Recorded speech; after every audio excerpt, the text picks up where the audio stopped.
puis on va démarrer.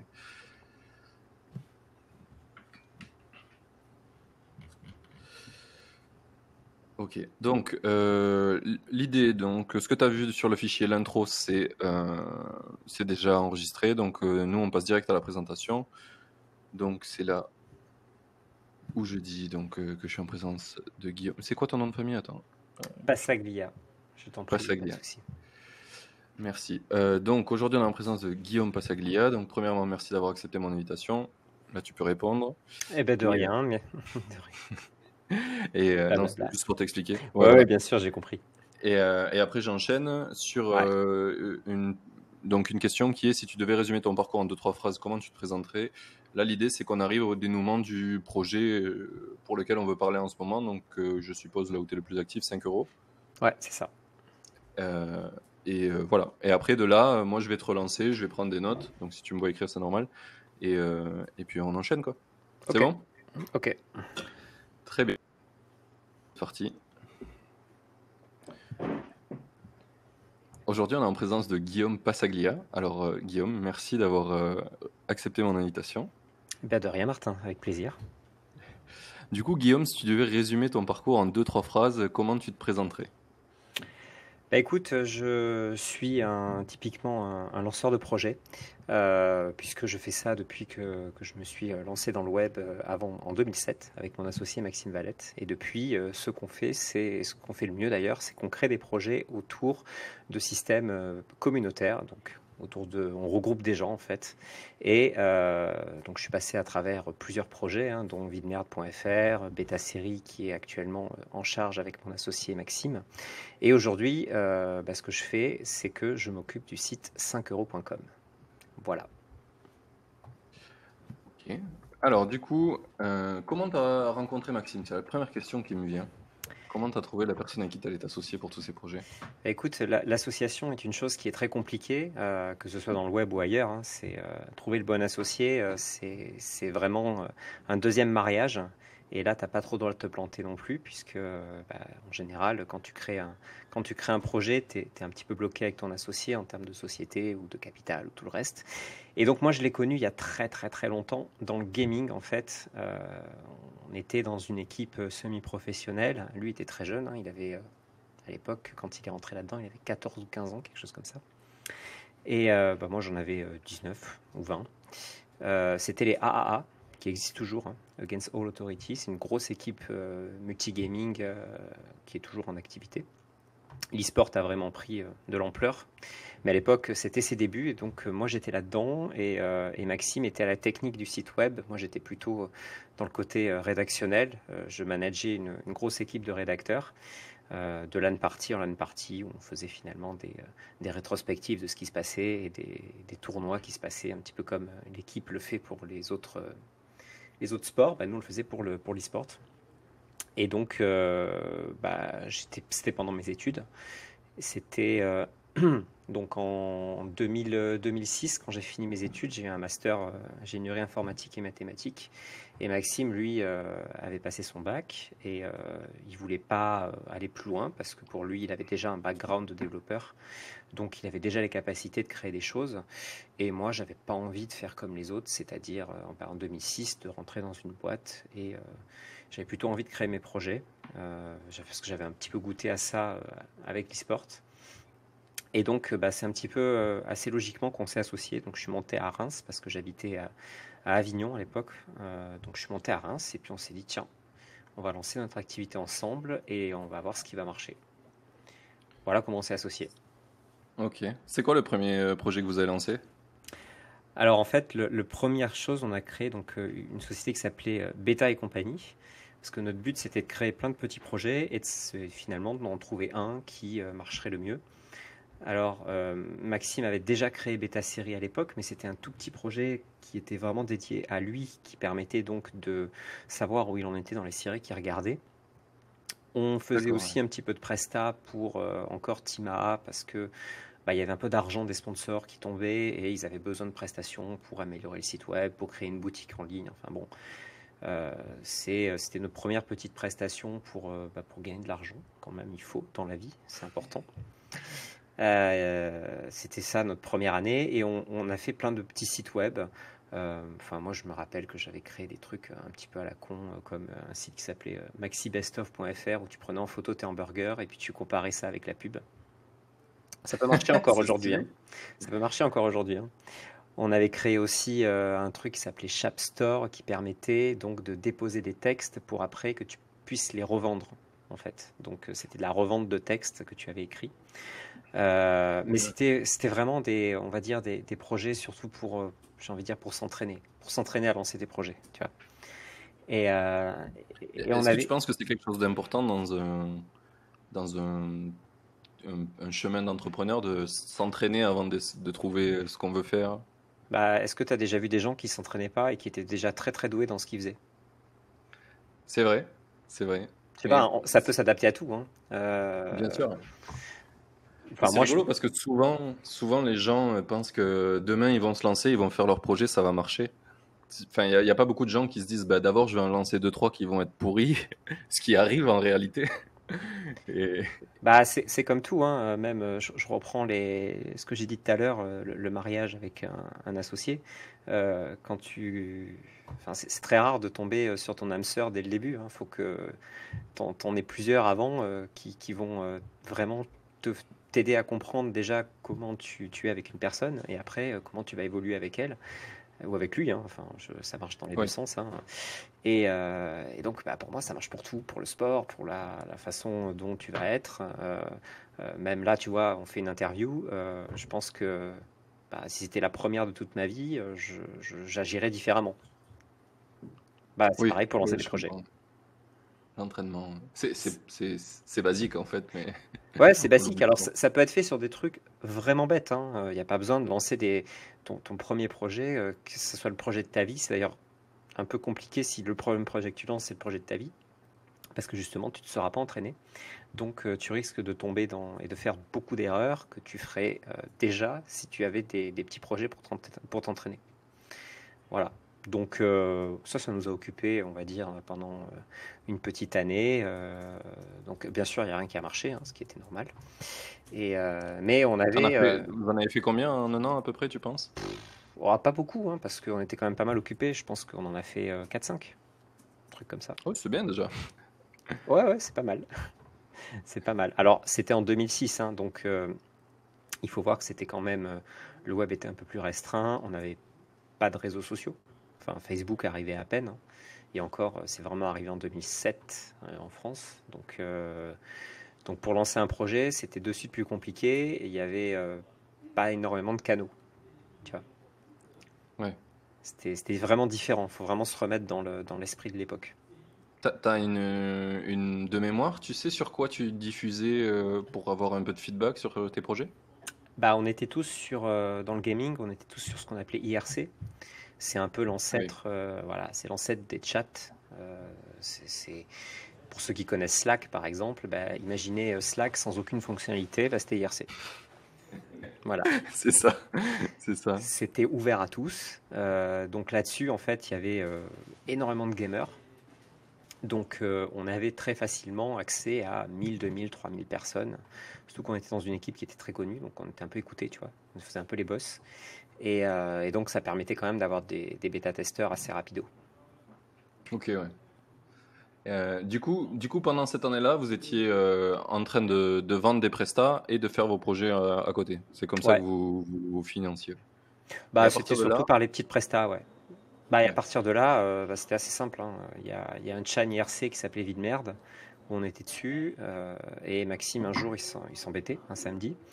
Et sur IRC, tu peux mettre des topics, ce qu'on appelait, c'était des sortes de titres au chan.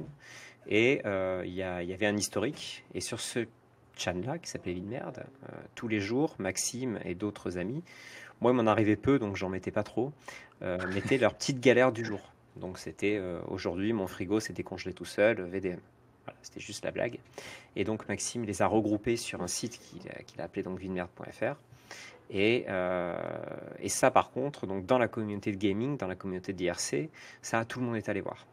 Tout le monde est allé voir, tout le monde s'est fendu la gueule. Ça a fait Ouais, bien exploser les sûr. serveurs, voilà, parce ça a vite dépassé, on va dire, la communauté de gamers. Et donc là, on s'est dit, tiens, il y a quelque chose à faire. Voilà, c'est comme ça en fait qu'on est arrivé à ça. Ok. Donc c'était en quoi, en 2008-2009? C'était exactement le 12 janvier 2008 que Maxime a réservé le nom de domaine et ça a explosé en mi-février, à peu près. Ah oui, c'est assez rapide, quoi. Mi-février, ouais, mi-février, on était déjà à plusieurs dizaines de milliers de visites dans une journée. Ouais. Ah oui.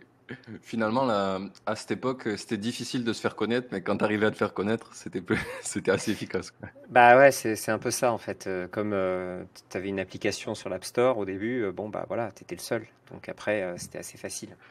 Mais après, c'est de durer. C'est ça qui est un petit peu plus compliqué. C'est que c'est bien d'avoir une idée, c'est bien de la faire connaître, mais bah, souvent tu fais, tu montes, tu montes, tu montes et plof, tu te pètes la gueule. Mais comme nous, on s'était entraîné et qu'on n'était pas trop mauvais, eh ben, on a su un petit peu améliorer l'idée et la pérenniser pendant, bah, on va dire, jusqu'en au pic de 2012-2013. Donc pendant un petit moment. Ah oui, oui. Oui, ça commence à faire. Mais du coup, en parlant de pérenniser, comment vous êtes arrivé à en vivre de VDM? Ah oui, oui, bien sûr. On avait, enfin, à l'époque, quand même, tout le côté publicité était, sur Internet était quand même plus rémunérateur que maintenant. C'est-à-dire qu'avant, tu mettais uniquement deux bannières sur ton site Internet. Tu pouvais gagner de quoi à nourrir trois quatre personnes largement par mois, quoi. Ok, Donc on n'était pas beaucoup sur VDM, hein. Au pic de VDM, on devait être une dizaine, mais pas tout le monde travaillait sur VDM. d'accord. Ouais. Et en fait, pour faire tourner VDM, on était en gros ouais, 4 ou 5, quelque chose comme ça. Mais on en vivait Bien. bien, hein. C'est au top. On faisait avec son pendant américain, F My Life, qu'on avait lancé en 2009. Euh, quelque chose comme en 2015, on faisait 2 millions de chiffres d'euros de revenus, 2 millions de Ah chiffre oui, d'affaires par an. à 10. Ouais, à 10, ouais. C'est beau, c'est À beau. 10, c'est ça. Et justement, c'est rigolo parce que quand je suis tombé sur votre profil sur LinkedIn, j'ai repensé, en gros, dans tous les projets que j'ai essayé de lancer, j'ai essayé de copier un peu ce que vous aviez fait dans le côté communautaire qui permettait, selon moi, de vous décharger d'un maximum de taf pour vous Mhm, concentrer sur les choses essentielles. Comme par exemple, dans VDM, j'aimais beaucoup le fait que tu puisses review, enfin tout le monde puisse review les VDM de tout le monde, mhm. ce qui fait que vous aviez beaucoup moins de taf de modération, je suppose. Ouais. Enfin, Mais alors beaucoup moins.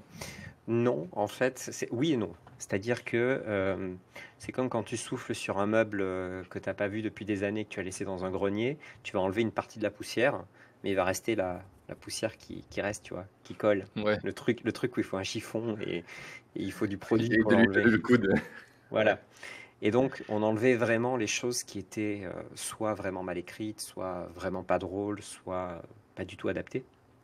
Mais par contre, on avait, on va dire, des niveaux de relecture qui fait qu'on en relisait quand même, on va dire en moyenne, entre 3 et 600 par jour.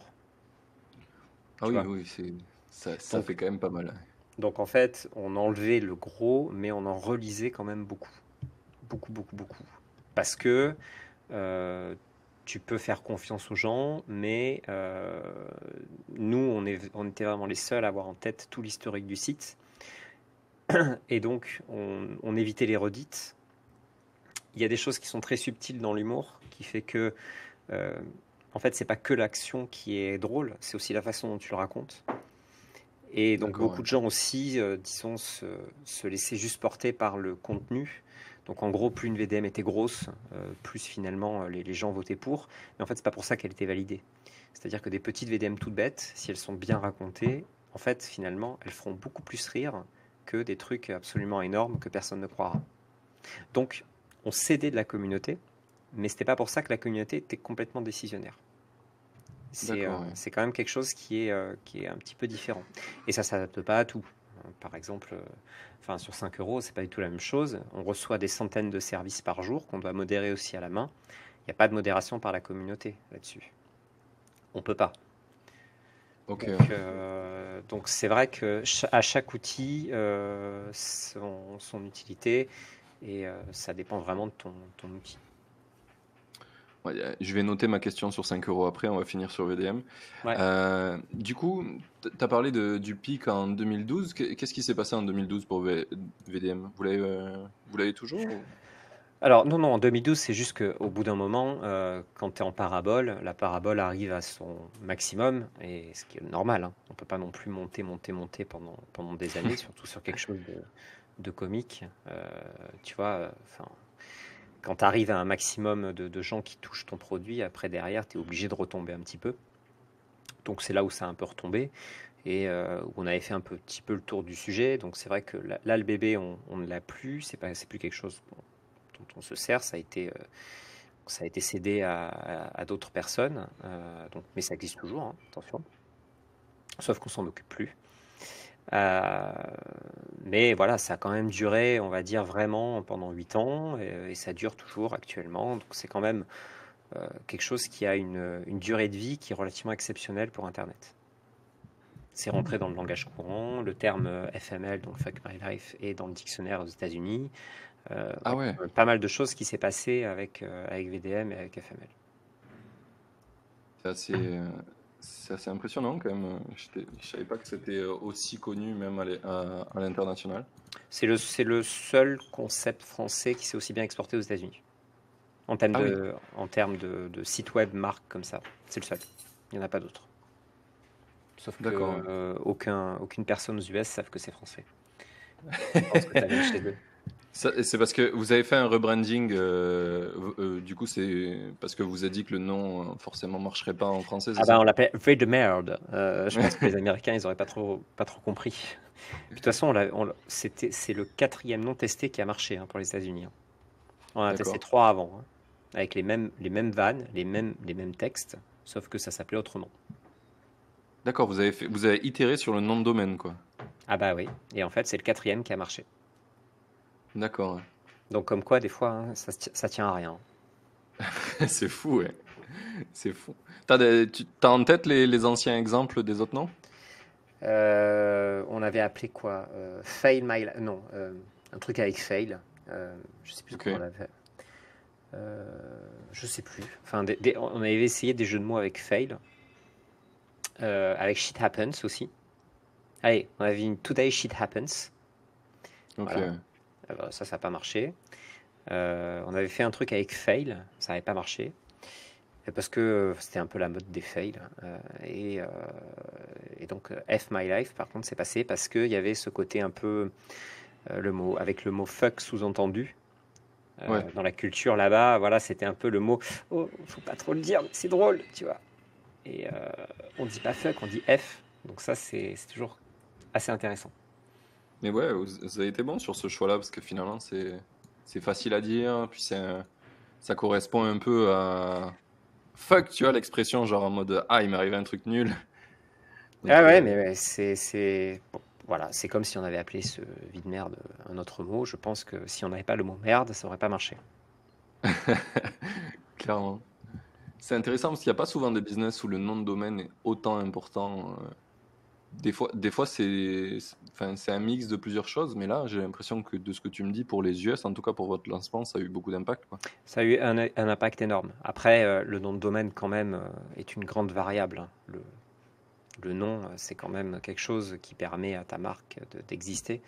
Et bah, pareil, 5 euros, c'est quand même un nom de domaine fabuleux, hein. Oui, oui, 5 euros aussi. Et, C'est- ben, d'ailleurs, on va passer sur 5 euros un petit peu. Euh, Ma première question, c'est vous l'avez lancé avant que Fiverr existe ou vous avez repris le concept de Fiverr? Alors, on l'a lancé après Fiverr, tout simplement parce que justement en 2012 ou 2013, on était allé aux États-Unis, on a découvert Fiverr. C'était assez underground encore à l'époque, hein. C'était vraiment les débuts et ça nous avait assez intéressé le système qu'ils avaient mis en place. Et donc on s'est dit que quelque chose bah, pouvait fonctionner en France et en Europe. Donc on a repris l'idée. C'est surtout l'idée donc de dire que bah, tu loues pas les services de quelqu'un, mais c'est quelqu'un qui propose un service, il a un prix plancher et après ça peut augmenter avec un système d'options. Donc on a trouvé l'idée de base assez cool et on l'a commencé en side project, donc en même temps que VDM. C'est pour ça qu'on était 10, c'est que à côté on se servait donc de VDM pour faire un petit peu de side project et pour se dire il faut qu'on prépare la suite. Parce qu'on D'accord, savait ouais, que Vimeo, ça allait pas durer jusqu'à la fin des temps, quoi. Ok, c'est C'était un petit stylé. peu l'idée. Finalement, VDM, ça a été votre projet Kickstart et après, vous avez créé d'autres pour que ça soit durable dans le temps, Bah, quoi. oui, en fait, oui, ça a été ça. C'est-à-dire qu'on a eu de l'argent avec Vidmerde qui nous a permis d'embaucher pour préparer d'autres projets. Mais bon, après, les autres projets, on les préparait avec une ou deux personnes, hein. C'était pas non plus des grosses équipes, hein. Donc, c'est juste que ça prend du temps. Surtout, en fait, comme on sait que créer une communauté, ça prend énormément de temps, bah, on se pressait pas forcément. Donc, si tu vois les premières images de 5 euros, c'est quelques Sur la... catégories, une liste de microservices, la possibilité d'acheter, ça ouvre un chat entre deux personnes, il n'y a pas de gestion de commande très compliquée, et puis après derrière, voilà, l'argent est filé aux vendeurs ou remboursé, c'est tout. En fait, c'est très simple à la base. Chaque projet est très simple. Vidmerde, c'est une liste d'anecdotes avec uniquement deux fonctions. Je valide, c'est une VDM, tu l'as bien mérité. Et une fonction de soumission. C'est tout. Ça va pas plus loin que ça, ça. ça c'est le MVP de VDM. Oui, c'est ça. Mais c'est Ok. ça, en fait. C'est lancer un projet, ça doit être simple. Donc après, bon, 5 euros, c'est vrai que c'est un peu plus complexe de base à lancer. Donc ça a mis, on va dire, il n'y avait qu'un codeur au début. Je pense qu'il a mis, je crois, 6 mois avant de sortir une première version. Et de cette première version, on a eu nos premiers vendeurs et on a pu commencer vraiment à développer à partir de là. D'accord, ouais. Oui, 6 mois, c'est... Bon, à l'époque, c'était en quelle année? En 2012? Non, Ouais, plutôt... on ouais, a commencé début 2012. d'accord, ouais. C'est au moment où vous avez vu que vous étiez au top sur VDM et qu'il était temps de lancer quelque chose? Je sais plus pourquoi, mais enfin, ce qui nous a poussé à faire ça, je pense que c'était l'opportunité. En se Ok, ouais. disant que voilà, il y avait ça qui se faisait, qui était plutôt cool. Et, euh, et bon, c'est toujours bien aussi de prendre des idées ailleurs, surtout après que ça a été totalement adapté à notre sauce. C'est plutôt intéressant. Ok. Et je me demande, sur 5 euros, du coup, comment vous avez validé le fait que vous pensiez que ça soit réplicable en France? C'est quoi qui vous a fait dire? Parce que je suppose que t'as pas vu que ça qui était aux États-Unis et qui était pas en France. Non, c'est vrai, il y avait pas mal de trucs. Après, c'est sur quoi tu as une affinité en fait. Là, enfin, on a créé quelque chose qui fait rire les gens. Bon, c'était super, tu vois. Après, partir sur du e-commerce, je te dis, c'est complètement autre chose, hein. Donc, tu passes d'un business financé par la pub à un business finalement qui est complètement à l'opposé. Donc, c'est qui est tributaire des flux d'argent sur ton site. Et là, encore pire, puisque notre commission, elle est unique, elle est de 1 euro. Enfin, on pourra en parler après si nécessaire. Mais quoi qu'il en soit, le business est complètement différent. Donc, il y avait un peu un défi, c'est-à-dire de partir complètement sur autre chose. Et on avait envie aussi de sortir du système publicitaire qui, on voyait bien, commençait un peu à partir en sucette, hein. Je pense que c'est vraiment le terme. Et d'ailleurs, il est complètement de toute façon parti en sucette aujourd'hui. À cause de la baisse des prix, ce que tu disais tout à l'heure? Non, c'est surtout que à cause des adblockers et le fait que maintenant la pub soit quasiment à 100% drivée par quelques gros acteurs, c'est-à-dire Facebook, Google, Instagram, et puis c'est tout, hein. 80% de la pub sur le net, c'est ça maintenant. En tout cas, les annonceurs restent là-dessus. Toute la pub bannière ne rapporte quasiment plus rien, et de toute façon, plus de 50% est bloqué par les adblockers. Donc, bah, tu es un peu, on va dire, dans un modèle qui n'a pas vraiment enfin, qui va mourir en fait. Qui va Ouais, on est mourir. un peu comme la musique il y a quelques années, quoi. C'est un peu compliqué en ce moment, quoi. Faut qu'ils trouvent un moyen de se renouveler. C'est un peu compliqué, c'est ça. Donc, on n'avait plus envie d'être en fait dans ce système-là. Et donc, de passer sur un autre système de revenus bah, nous arrangeait bien. Et c'est aussi pour ça, je pense qu'on a décidé de partir sur 5 euros.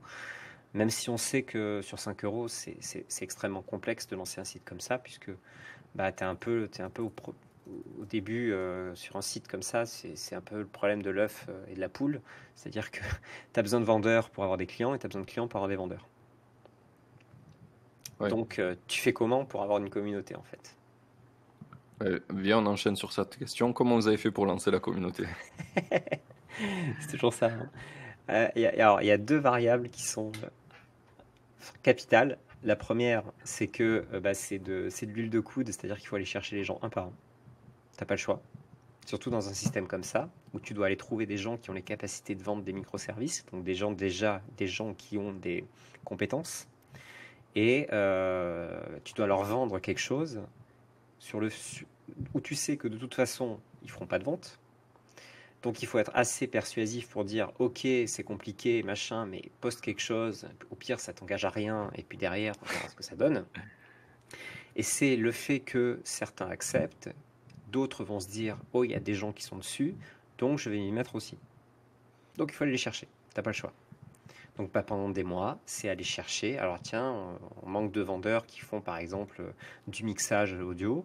Eh ben, qu'est-ce qu'on va faire? On va sur des forums, on va voir nos potes, on va voir sur Facebook, dans des groupes, ce genre de choses, et on leur dit, bah, venez, proposez vos services, ça coûte rien, et puis au mieux, ça vous fera gagner un peu d'argent.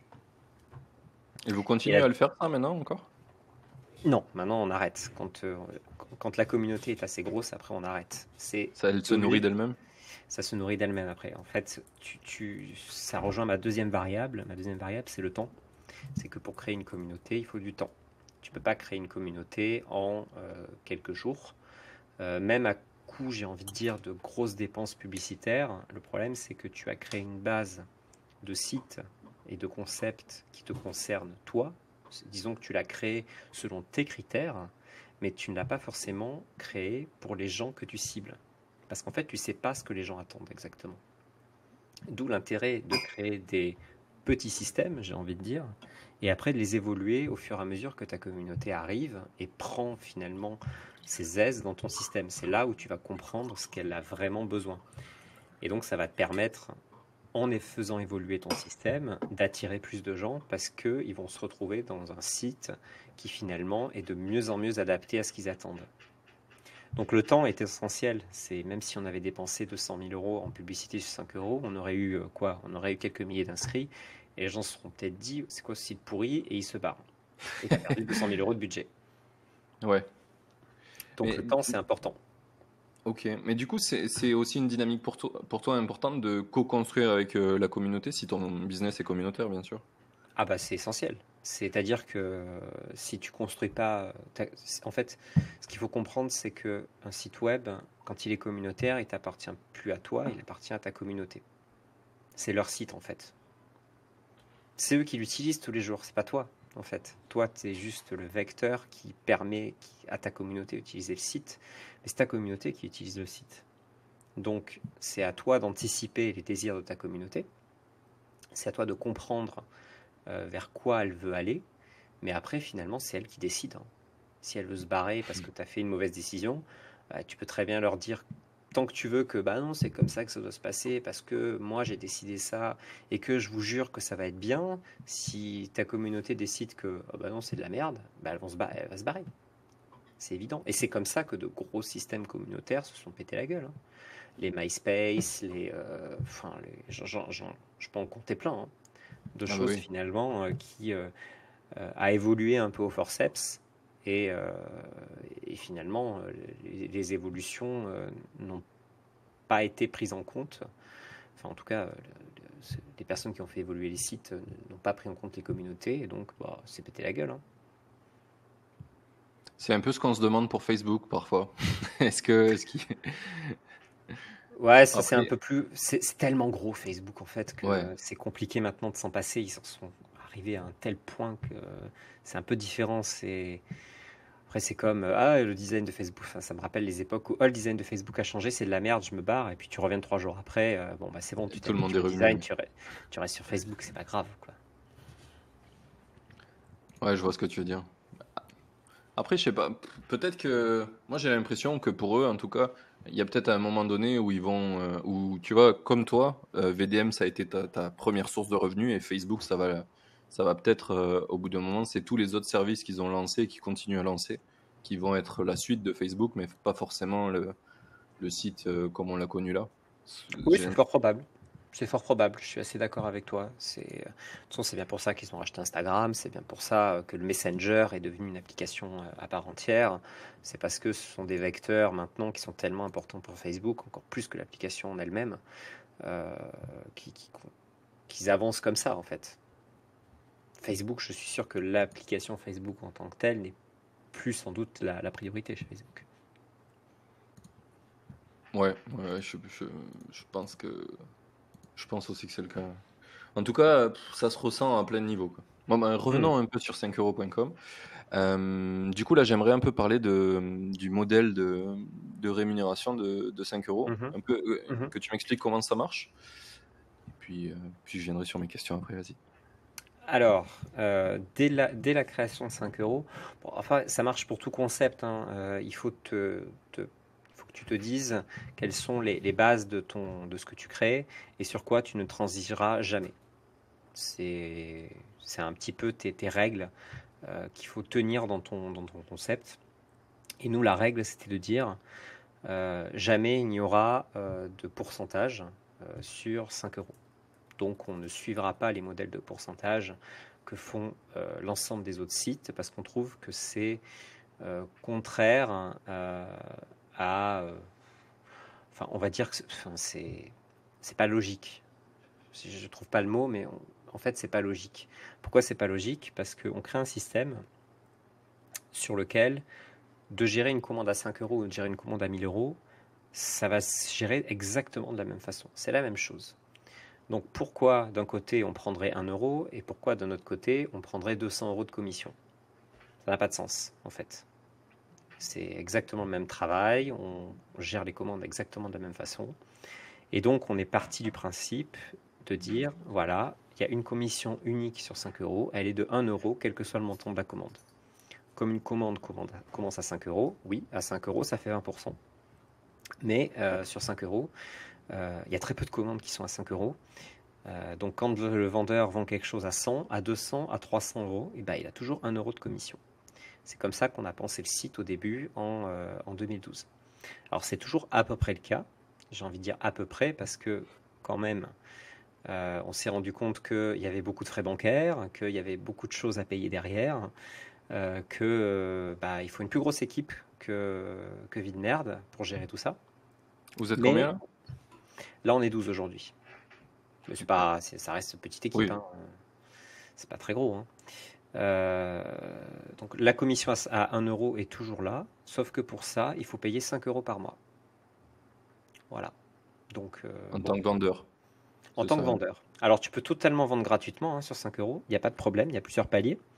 Si tu veux vendre gratuitement sans dans ce qu'on appelle 5 euros plus, c'est un compte premium, sans 5 euros plus, à ce moment-là, oui, on te prendra 20% de commission. Mais bon, tout le monde se rend vite compte que comme le panier moyen sur 5 euros, il est plus vers 30 ou 40 euros, bah, le 1 euro de commission, il est très avantageux et il est avantageux quasiment dès la première commande que tu fais. Donc, bah, payer 5 euros par mois, c'est une dépense qui est assez invisible et surtout, c'est une dépense fixe. C'est-à-dire que tu sais que le site 5euros.com va te coûter 5 euros 5 par euros. mois. Comme si tu payais Netflix, comme si tu payais, on va dire, un abonnement, on sait qu'on te coûte en charge 5 euros par mois, peu importe le nombre de commandes que tu fais. C'est- C'est assez simple en fait. C'est le concept de frais fixes par Ouais, rapport au concept de frais variables à la commission. Et ça, on ne veut pas. Donc, les frais fixes, ils sont de 5 euros par mois. Et après de 1 euro par commande. Donc, en fait, on ne te prend jamais au dépourvu, si tu veux. Et ça, c'est important. Ça, c'est oui, bah, vraiment la c'est base. sûr que 5 euros. C'est vraiment la base du truc, la base du concept.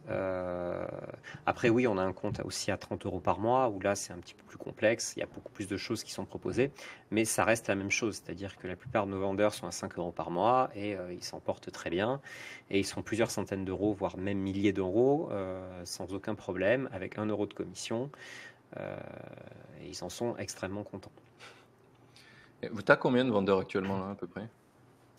Alors sur 5 euros, on va dire en actif par mois, il y a entre 4 à 5 000 vendeurs. Donc qui ont fait au moins une vente dans le mois, à peu près. Et on a un flux de vente d'à peu près, on va dire, entre 550 et 750 000 euros par mois qui transitent sur 5 euros. D'accord, ouais. Environ. C'est les ventes de vos vendeurs. Les ventes de nos vendeurs, c'est ça. La moyenne de ce que se fait un vendeur qui fait au moins une vente par mois sur 5 euros, c'est environ 250 euros. Environ. Donc il y en a qui font 5, 6, 7, 8, 9, 10 000 euros par mois, même plus que ça. Il y en a d'autres qui se font uniquement un complément de revenu. Donc il y en a qui vivent de 5 euros, et il n'y en a pas qu'un, il y en a même beaucoup qui vivent de 5 euros. Il y en a d'autres qui ne font que de 5 euros un complément de revenu, ou en tout cas une façon différente de ramener des clients, c'est-à-dire en plus de leurs autres canaux d'acquisition.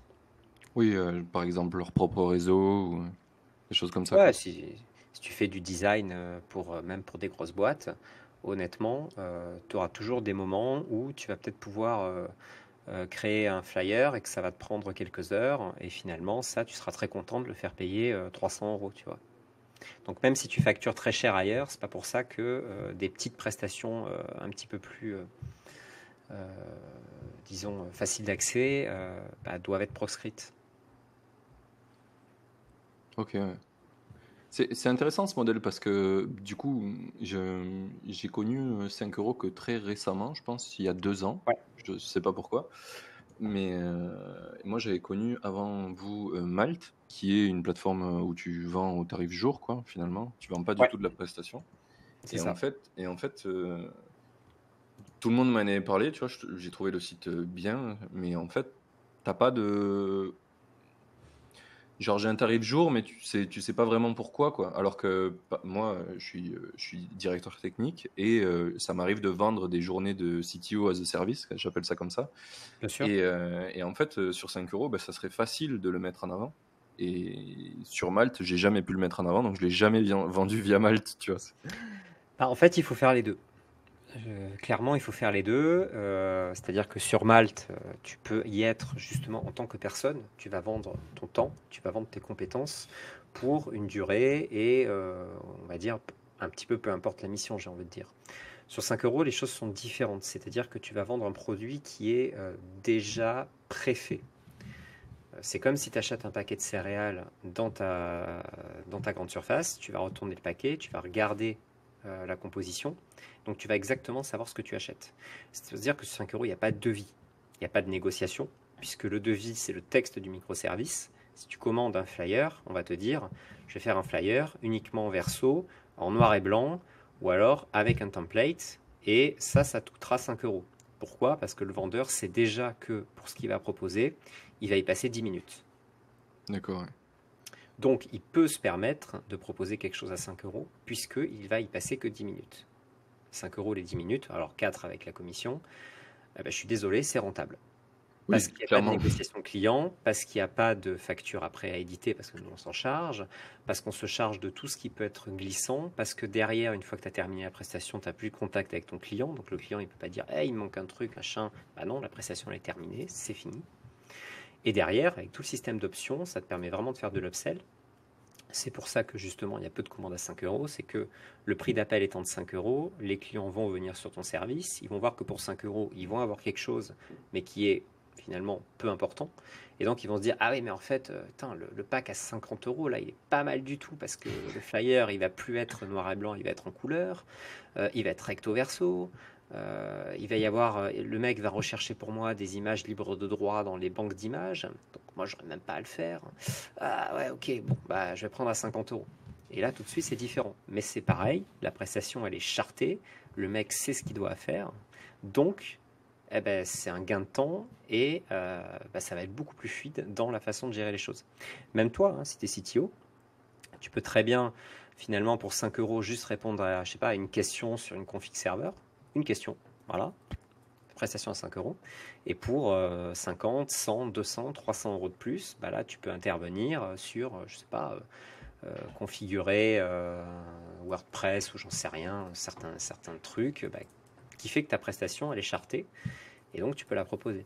Donc, c'est deux façons de vendre qui sont différentes, en fait. Et c'est deux approches qui sont complètement différentes. Et c'est deux types de clientèle qui peuvent être aussi complètement différentes. Parce que si tu es le boulanger du coin, si tu dois faire des flyers, tu vas pas embaucher quelqu'un sur Malte à 500 € la journée. Clairement pas. Tu vas plutôt aller sur 5 € avec quelqu'un qui va te dégager 1 heure de son temps et qui va te faire payer 100 €, tu vois. Ouais, je vois. Donc, l'approche, elle est différente en fait. C'est pour ça que tout le monde peut travailler sur 5 €. Il faut juste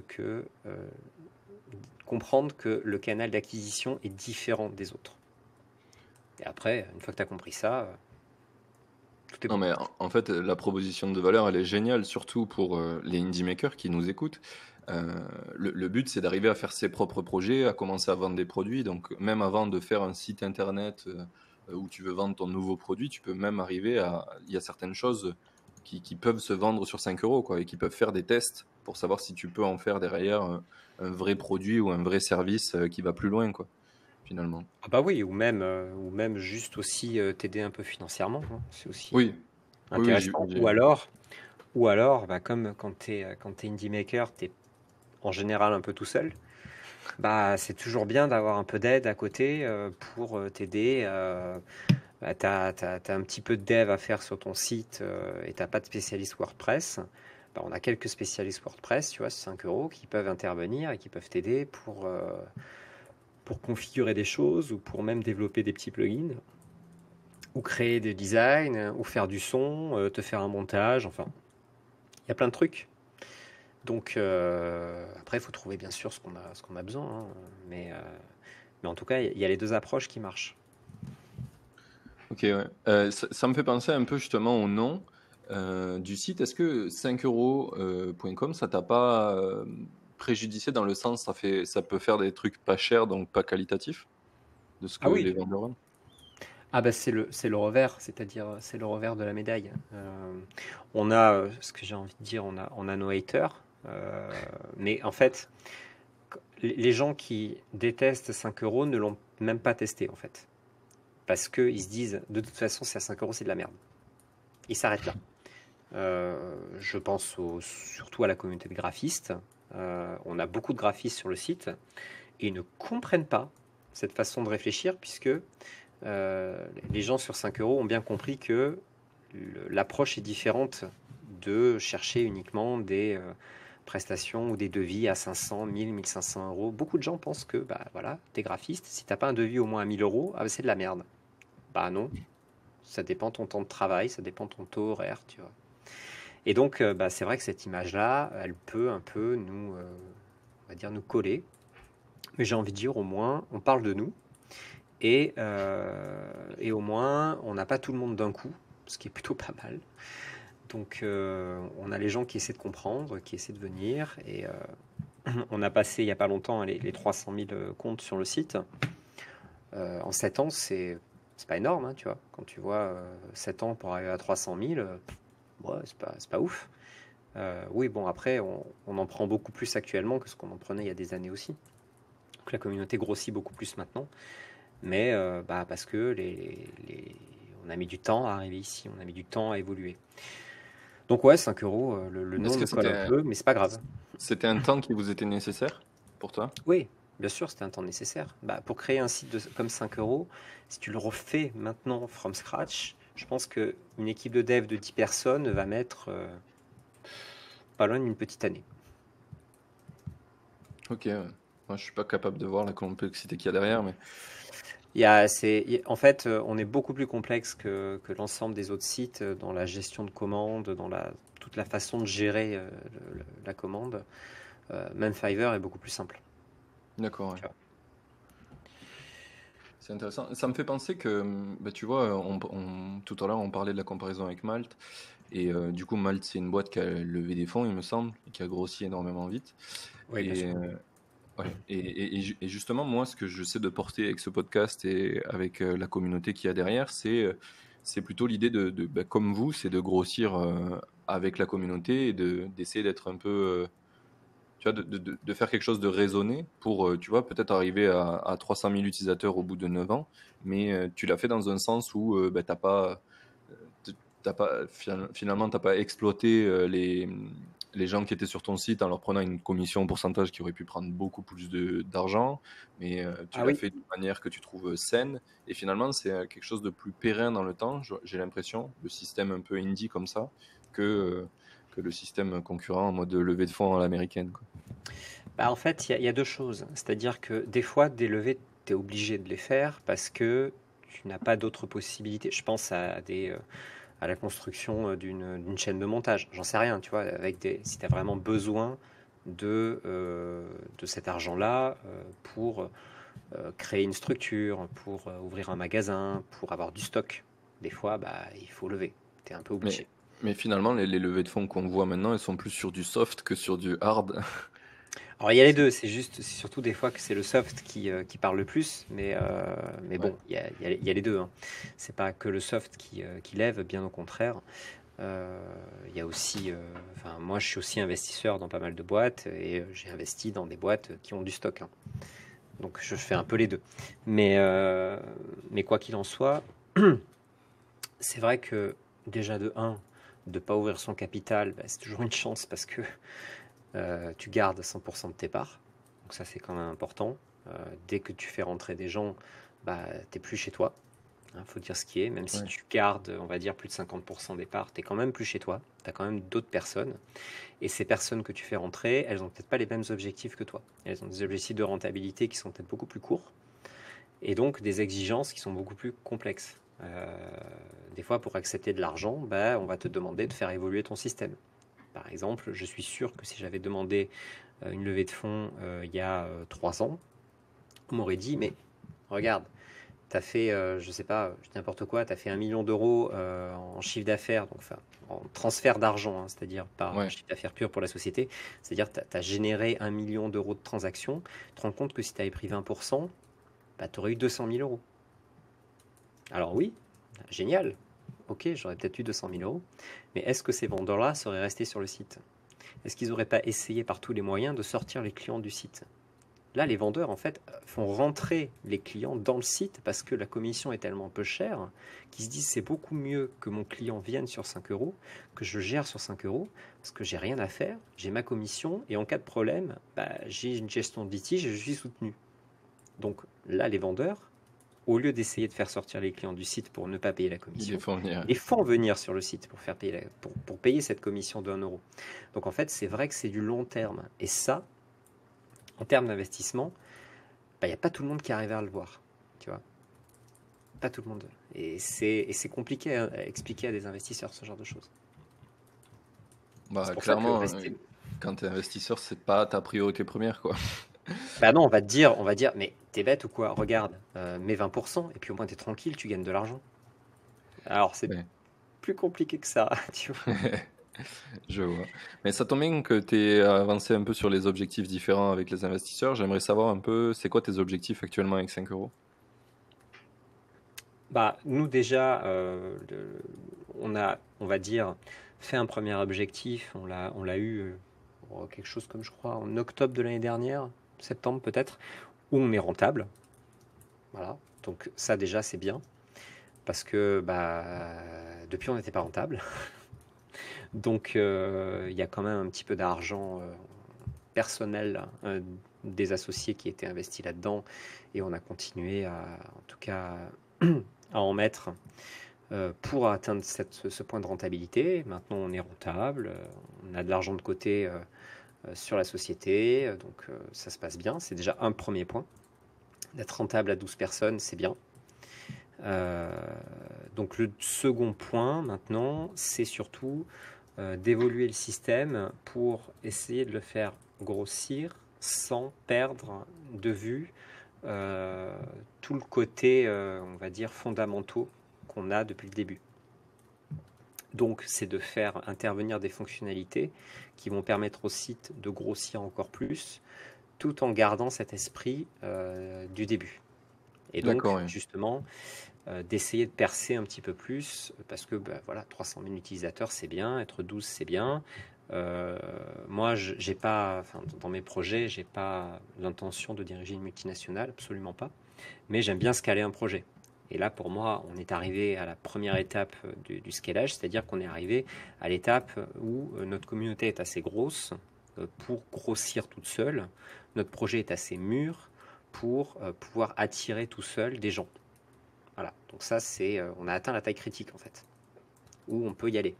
Et donc derrière, maintenant, ce qu'on veut Vous faire, l'aviez en tête à cette taille critique à l'avance ou ça c'est au fil de temps vous aviez compris c'est un peu au fil du temps. C'était difficile. Enfin, une fois que tu as passé les 100 000 utilisateurs, en général, ça va. C'est un peu ce que j'ai remarqué sur un peu tous les projets. 100 000 utilisateurs, tu commences à avoir une base qui est assez solide. Alors, je parle vraiment des systèmes communautaires, hein, je ne parle pas d'un système de clients. Hein. Oui, Si j'avais 100 000 personnes qui payaient 5 euros par mois, bon, c'est sûr que ce ne serait pas pareil, tu vois. oui. Donc, on est sur ce genre de choses-là. Pareil, vie de merde, dès que ça a dépassé les 100 000 personnes, ça a continué vraiment à progresser très très fortement. Voilà, bon, après, ça c'est pas vraiment à graver dans le marbre hein, comme chiffre, mais c'est à peu près ça. Et donc maintenant, c'est de continuer à professionnaliser le système, de sortir sur ce prix de base de 5 euros. On va proposer bientôt que les gens puissent créer des services à plus de 5 euros de base. Et d'autres choses, mais toujours en gardant cette commission à 1 euro, toujours en étant le plus respectueux possible du vendeur et à ce que le vendeur touche au maximum l'argent de sa vente. C'est vraiment notre but. C'est votre manifesto quoi. Ah oui, mais il est important à tenir. Parce que c'est vrai que de se dire, voilà, on prend 1%, 2% sur les ventes, c'est sûr que de suite, c'est pas la même. Mais par contre, il faut le mettre en balance avec la communauté et avec ce que tu veux que les gens, enfin, avec ce que tu veux proposer, en tout cas aux vendeurs et à ce qu'ils utilisent. Et aux clients hein, aussi, parce que bon, le client il paye quelque chose, c'est toujours intéressant de savoir ce que le vendeur touche. Et ça, très peu de sites le disent. Très très peu. Ouais, alors que vous, c'est affiché en clair quoi. Nous, ça affiche en clair. Dès le checkout, tu sais combien le vendeur va toucher. Je te défie de trouver un autre site qui le met. Oui, Aucun. clairement, je pense qu'il n'y en a pas. Le Aucun. seul moyen d'arriver à le savoir, ça serait peut-être de t'inscrire en mode vendeur quoi. Pour voir. Ouais, ou alors de fouiller les CGU, et j'ai fait l'exercice sur une quinzaine de sites, eh ben c'est pas du tout marqué. Dans beaucoup de sites, en fait, on ne sait absolument pas le taux de commission que la plateforme prend. On ne sait pas. Et sur des plateformes comme des plateformes de rédaction, des rédacteurs.com, même des graphistes, tu vois, rédacteurs.com, graphiste.com, d'autres plateformes de rédaction, ça peut aller jusqu'à quasiment 50% le taux de commission. Ah, c'est abusé ça. Et il est affiché nulle part, absolument nulle part. Et ça, je trouve ça, déjà, c'est irrespectueux pour le client, parce que le client, il paye quelque chose, donc il s'imagine que le vendeur va toucher à peu près ça, et c'est pas du tout le cas. Donc c'est sûr que quand tu fais un travail, tu t'attends à avoir le travail pour lequel tu payes. Donc si Oui, tu payes clairement. 50 euros, tu te dis, bon allez, peut-être que la plateforme, elle se prend 5 euros, allez, je paye, le vendeur, il aura 45 euros, donc tu t'attends à un travail qui est à hauteur de 45 euros. En fait, si le vendeur en touche 25, derrière, tu n'auras pas du tout le même travail. Pas du tout. Ah bah oui, mais même, je pense qu'en tant qu'acheteur, si j'essaye de deviner le prix d'une plateforme, j'ai en tête des frais de commission comme à la PayPal, tu vois, même moins de 1%. Enfin, Ah oui, Fiverr prend 20%, et encore, prend 20% au vendeur, et il prend 5% au client, Fiverr. ah ouais, Donc quand tu vas payer 100 euros chez Fiverr, en fait, le vendeur va en toucher 75. Et c'est pas le plus problématique. Hein. Des sites comme rédacteur.com, on est sur des taux qui sont à 35 à 40%. Hein. et Donc, variable en fonction de quoi? Tu le sais? absolument pas la moindre idée. D'accord, ouais. Ouais, c'est vraiment C'est ultra obscur. c'est très très obscur ce système de commission et je pense qu'il explosera. Hein. À un moment ou à un autre, de toute façon, ce système va exploser que ce soit même sur des systèmes comme Uber, comme dans d'autres choses. Exactement ce que j'avais en tête, ouais. Je, je pense que ça va exploser et qu'on va revenir à un système donc qui n'est pas à la commission, mais qui est à un tarif fixe. Bah, quand Parce ça que se justifie pas, oui, clairement. regarde, enfin, chez Uber, les chauffeurs doivent reverser 20 ou 25%, je crois que c'est 25%, de chacune de leurs courses à Uber. Bon, bah ok, très bien, mais donc quand tu fais des trajets à 100 euros, putain, c'est dur quand même de te dire, je dois reverser 25 euros à Uber, déjà que c'était peut-être pas cher, 100 euros. Si je ne touche que 75 euros, c'est compliqué pour moi. Si j'avais un tarif fixe, que je paye par mois, par exemple, pour utiliser la licence Uber, c'est 300, 400, 500 euros, par exemple. Bah, au moins, je sais combien je paye et je sais que bah, je vais peut-être devoir faire tant d'heures pour arriver à mes fins et pour arriver à on va dire, à me tirer d'affaire et dégager mon revenu. En fait, c'est beaucoup plus facile à gérer et beaucoup moins problématique, ce genre de choix. Et en tout Oui, cas, c'est beaucoup moins caché. c'est juste fait pour durer, parce que au final, en fait, si tu es chauffeur Uber, c'est super, c'est un super exemple. Si tu fais une course à 100 euros, ben forcément, tu vas conduire plus loin, donc tu vas user ta voiture plus, donc tu auras plus de frais systémiques, mais du coup, Uber, il prend toujours le 25%, Toujours la donc même chose. tu t'es pas gagnant, quoi. C'est- En fait, plus tu vas travailler pour Uber, plus tu vas lui faire gagner d'argent. Ouais. Alors oui, derrière, plus tu gagneras d'argent aussi. On est d'accord. Cependant, pourquoi dans ces cas-là, alors que la société te fournit le même service pour chacune de tes courses, pourquoi finalement ce service-là n'est pas finalement en flat fee et on n'en parle plus, quoi. Donc, c'est sûr que ça ne peut pas s'adapter sans doute à tout. Il y a beaucoup de monde qui diront a raison, oui, mais c'est un apporteur d'affaires, donc il prend une commission, c'est normal, c'est comme ça. Ah oui, bah c'est normal, oui, alors quand on battait les gens il y a 100 ans, c'est normal aussi. Non, je pense qu'il y a des choses qui Oui, peuvent changer, c'est pas parce que évoluer. ça fait 50 ans qu'on fait ça que c'est un bon modèle, hein, clairement. Exactement, exactement, c'est un peu ça. Donc c'est pour ça que ce système de commission, quand finalement le système gère toutes les choses de la même façon et que c'est pas plus cher pour un système de gérer quelque chose qui coûte 100 euros que de gérer quelque chose qui coûte 5 euros, pour moi ça doit avoir la même chose, ça doit avoir le même poids, la même valeur. Et si ça rapporte plus de choses justement au vendeur, eh ben, tant mieux pour lui. Tant mieux Bah pour ouais. lui. C'est un petit peu notre vision en tout cas chez 5 euros. Ouais, je la trouve vraiment cool cette vision. Je suis en train d'imaginer si tu allais sur un SaaS, un truc que tu payes, genre Spotify, et tu payais au pourcentage de ce que tu gagnes, tu vois, ou enfin, rien à voir. Ouais, bah c'est possible. Ouais. C'est possible. Alors après, oui, ça s'appelle les impôts. Oui, Et même les impôts, ça s'adapte en fonction de ce que tu gagnes. Tu vois, ils sont pas non plus, oui, c'est pas fixe. ils mettent pas un pourcentage fixe. Tu vois, ils mettent un pourcentage variable en fonction de ce que tu gagnes. Donc pour être logique, j'ai envie de dire, des systèmes comme Uber devraient dire, donc si tu gagnes peu, bah, on va te prendre peu de pourcentage. Tu vois, on va prendre peut-être 5% sur les quelques courses que tu as faites, parce qu'on va t'en laisser plus. Tu vois, on va t'en Ouais, laisser plus. On a vu que tu gagnais pas beaucoup, donc on va t'en laisser plus. À la rigueur, tu vois, un système comme ça, je le trouvais plus logique. Mais, euh, c'est pas mais le bon, cas. C'est clairement pas le cas. c'est pas le cas, hein. Il faut quand même. Le but, c'est de gagner le maximum d'argent. C'est aussi ça. Bon, et du coup, on va finir le sujet sur l'argent et après on arrivera sur mes questions finales puisque ça fait déjà 1 heure qu'on est ensemble. Eh oui, le temps tourne. Ouais, c'est ça. La dernière question que j'ai à te poser là, c'est un peu comment tu optimises du coup les revenus sur 5euros.com là actuellement. C'est quoi les étapes qui vous permettent de demain essayer de gagner plus? Parce que c'est quand même, je suppose, quelque chose qui vous intéresse. Oui, oui, bien sûr. Bah, c'est les services supplémentaires. C'est-à-dire que nous, derrière, ce qu'il est intéressant de proposer sur 5 euros, c'est des choses en plus pour nos vendeurs. C'est-à-dire qu'on a un compte à 5 euros, on a un compte à 30 euros. Peut-être que demain, on va faire un compte à 50 ou à 60 euros qui aura des fonctionnalités supplémentaires, comme le fait par exemple de pouvoir être à plusieurs sur un même compte, de gérer plusieurs comptes, euh, on proposera peut-être aussi, un petit peu comme le Bon Coin, de mettre en avant certains microservices, tu vois, ou une sorte de Google Ads du microservice. On aurait peut-être une zone de mise en avant payante qui permettrait à des gens qui veulent un peu mettre en avant leur microservice de le faire, tout en sachant que le microservice a été mis en avant, comme Ouais. Google. comme le fait Google dans les résultats de recherche en fait. Donc de proposer finalement des choses supplémentaires à des vendeurs qui le souhaitent et qui ont envie d'avoir ces fonctionnalités, sans non plus empêcher aux nouveaux de ne pas en bénéficier si ça leur est pas nécessaire en fait. Donc c'est d'augmenter le nombre de services qui est proposé. Et bien sûr, si par contre on fait des nouveaux services, des nouvelles choses, ça c'est normal qu'on lui fasse payer en plus, mais toujours en flat fee.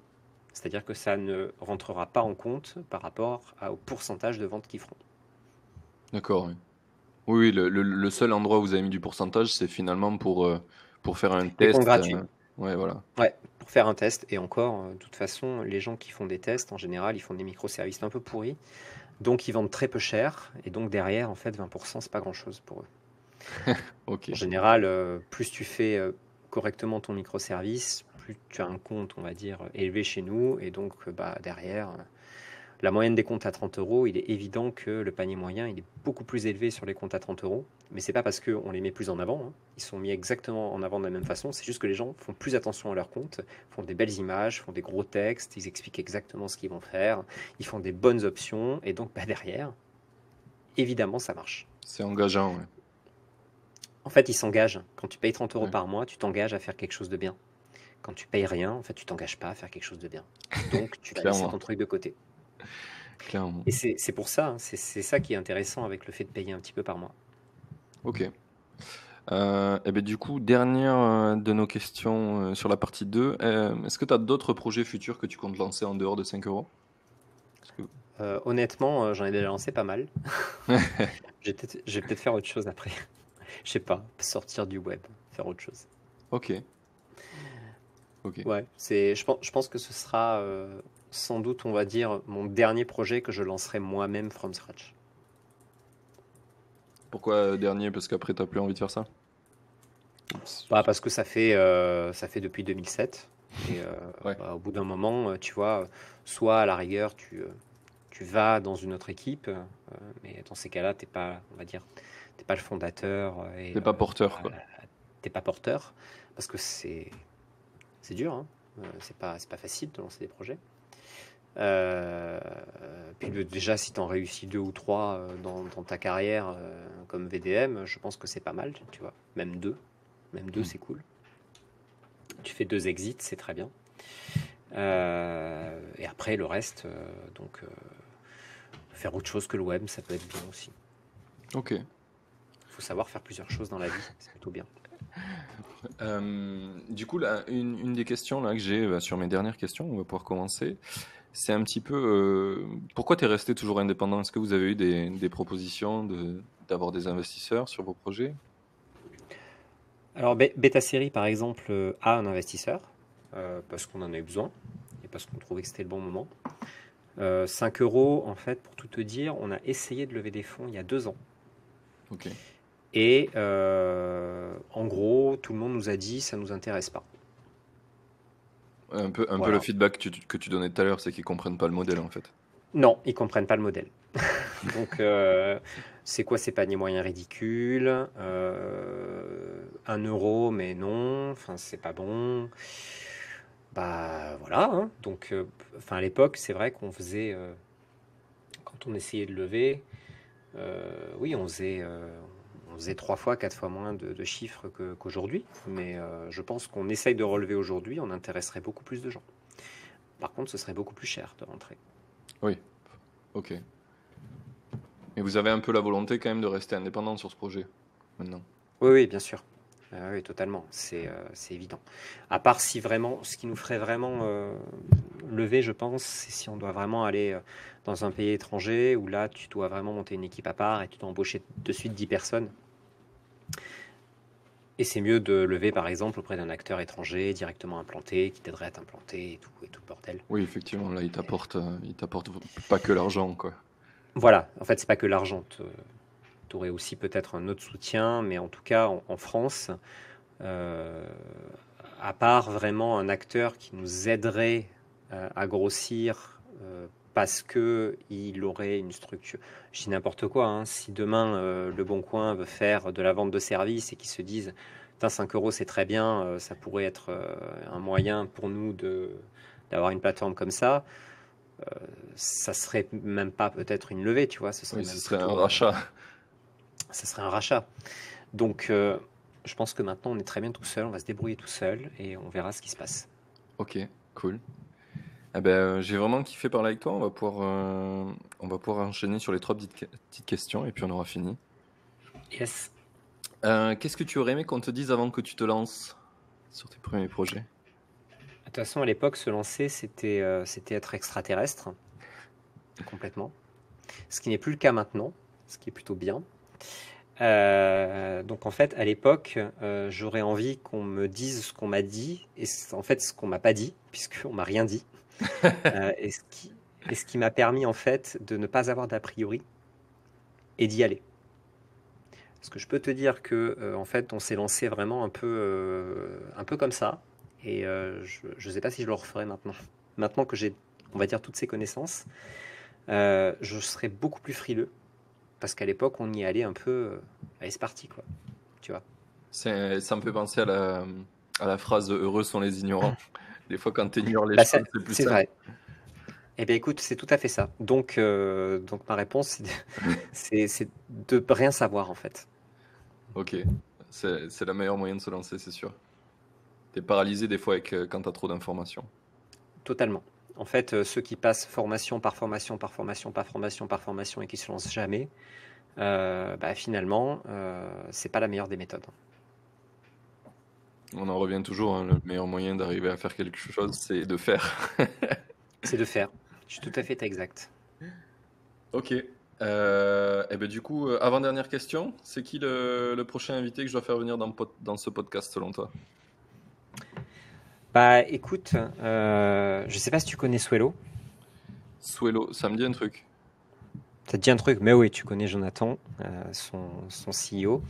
Bon, je le cite souvent parce que de un, c'est vrai que j'ai.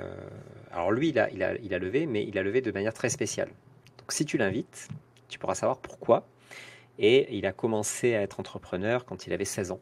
Et il a mis près de 10 ans à construire son business, donc autour de la programmation de tweets, de posts Facebook, de posts sur LinkedIn, donc autour de la gestion de ton activité sur les réseaux sociaux. Ok. Eh bien, c'est noté. Et voilà. Et il est très intéressant. Et comme il a aussi lancé un business from scratch et que ça fait presque 10 ans, enfin ça fait même plus de 10 ans qu'il est dessus, c'est extrêmement intéressant la manière dont il a évolué. Trop cool. Si tu as son email, tu peux me faire une mise en relation, c'est parfait. Avec plaisir. Cool. Et du coup, dernière question, où c'est qu'on envoie les gens qui veulent te suivre? No Maker. Alors, moi je ne suis plus trop sur les réseaux sociaux, à part sur LinkedIn. C'est un peu le seul où je reste à peu près actif, même si j'ai un compte Twitter et une page Facebook, mais ça sert à peu près à rien. Parce que bah, plus tu es dans le web, en fait, moins tu es sur les réseaux sociaux. C'est vrai? Mais sur LinkedIn, je suis là sans problème. Et même si je mets un petit peu d'activité sur 5 euros pour faire un peu vivre le projet en tant que, on va dire, créateur. Et après, voilà, je réponds sans problème sur cet outil-là. Ok. Ou alors guillaume@5euros.com. C'est facile, Facile, il ouais. suffit de s'en rappeler. Ok, top. Tu viens de me faire penser qu'à un moment donné, tu m'as dit que tu faisais du content audio pour les gens sur 5 euros, c'est ça? Tu as une stratégie de Ouais, content? bah il y a une page, YouTube hein, sur laquelle toutes les semaines, je fais un live dans lequel j'aborde des sujets, je parle statistiques, j'aide les vendeurs. En fait, 5 euros, c'est vraiment une communauté, contrairement par exemple à Fiverr qui laisse ses vendeurs un petit peu se débrouiller, à part qu'ils font du one-to-one avec eux, où il est coach, on va dire, en one-to-one. Nous, on a plutôt créé des forums, on est tous sur un Discord dans lequel on motive les vendeurs. Et donc, dans cette logique-là, on intervient aussi de manière globale, que ce soit sur les réseaux sociaux ou sur Facebook ou sur YouTube, où on essaie de leur donner le maximum d'informations, parce que plus ils seront bons vendeurs, plus ils sauront comment fonctionne le système, plus derrière ils seront capables de vendre correctement. Donc, finalement, nous, ce qu'on cherche, c'est pas à attirer des clients, mais c'est à former des vendeurs pour que eux-mêmes, après derrière, attirent leurs clients. C'est intéressant ça d'avoir tout axé sur les vendeurs plutôt que sur les clients. Enfin, en grande Exactement. partie. Nous, c'est les vendeurs le plus important. C'est notre source. Ok, Voilà. merci. On a un peu Bah, dépassé merci à toi. le temps que tu avais prévu, mais C'est pas grave, je vais courir, tout va bien. merci beaucoup pour ton temps. Je t'en prie. C'était vraiment un très bon épisode. Je suis ravi Ah ouais, c'était d'avoir super parlé. intéressant. Et je vais m'inscrire Avec direct sur plaisir. 5 euros en tant que vendeur. J'espère. Mais par Merci à contre, toi. regarde nos formations avant, hein, parce que sinon, tu Ok. n'écriras pas correctement ton microservice. Ok. Et ben, je mettrai le lien aussi de votre chaîne YouTube sur l'épisode du podcast. Ça marche, c'est gentil. Merci beaucoup et Allez, bonne journée. salut. Bye bye.